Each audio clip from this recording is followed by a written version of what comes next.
Oh yeah, that's how we do it. One step at a time.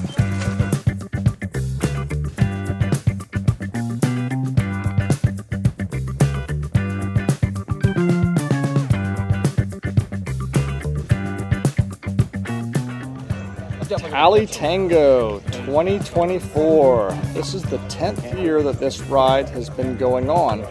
It goes from Tom Brown through the single track out to the Oscilla, St. Mark's, Sop Choppy, comes back around the National Forest and ends up back in Tom Brown. So I had no plans to do this ride. I was going to ride out with my friends, maybe 10 or 15 miles, and then turn around and come back. I should have probably taken this section of railroad crossing as my sign because I did have a flat. Then once we got to this water crossing, I really should have probably thought about turning around. But I was having fun. It's always good to just get out and ride with your friends, a little bit of an adventure ride. And I felt good. It was overcast, so wasn't particularly hot, and we weren't going super fast because there were a lot of these different water crossings. So I just kind of kept trucking along. Felt good.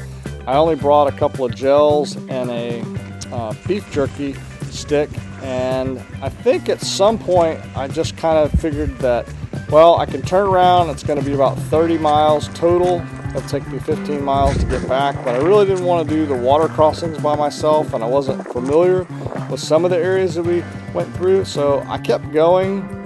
I think at this pinhook section where people like to take it's a good photo op place, I think we're at about 40 miles at this point. So a little further than what I had planned, but I felt good and I kept riding along.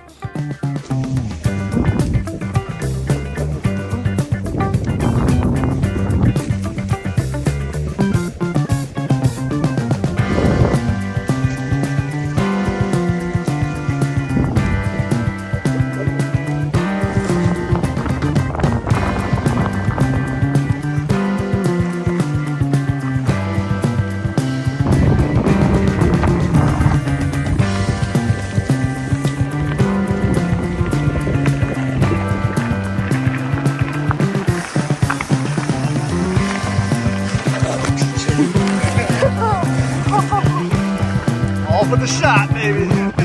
All for the shot.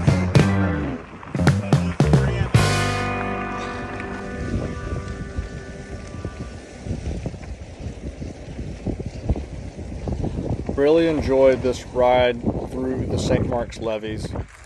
One thing I didn't enjoy was this heavy, thick seagrass, which kind of slowed us down and just kind of kept moseying along. The last little section was really difficult. And once I hit this 60-mile mark, that's when I had to make some decisions. So we all fueled up, and I made the decision to keep going because, you know, it was going to be 30 miles to Sop Choppy, and it was going to be 30 miles to ride home. So I called my buddy and asked him if he'd be willing to pick me up in Sop Choppy, and he agreed, and so I kept riding along. All along this time as well, Matt and Chris were kind of encouraging me, yeah, hey, you can keep going, you can keep doing it. Wouldn't it be funny if you just did the whole thing? And so I was feeling pretty good through this section to Sop Choppy. And, you know, the reality of it is these views are awesome. We weren't going incredibly fast, and so I was able to kind of stay in sort of a zone 2 pace and just kind of kept trucking along. I really didn't have a plan. I thought for sure when I got to Sop Choppy I'd be bailing out. My feet were wet. They'd been wet since that morning. I was pretty, my butt was hurting. It was time to go. So as I got to Sop Choppy, I really just kind of thought, well, come this far, feeling pretty good. It's another 45 miles to Freebirds. Let's go for it. Let's see if we can do it. I knew what was ahead of me. I fueled up pretty good. At some point, I threw on a podcast and we just got to pedaling. So, you know, there became a certain point in this. I think I looked at my computer there. I was at 112 miles. I was at the 12-hour mark. So this is where it really started to get real.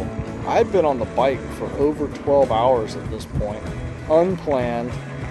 And as I went into the ANF, something kind of strange happened. And I don't know if it's just because I love the ANF so much, but I actually got energized. I felt really good. I started to pick up the pace, and I really started to think, you know what? It's only 30 more miles. If I can make it to Freebirds, I could do this whole ride. And so that's what I did.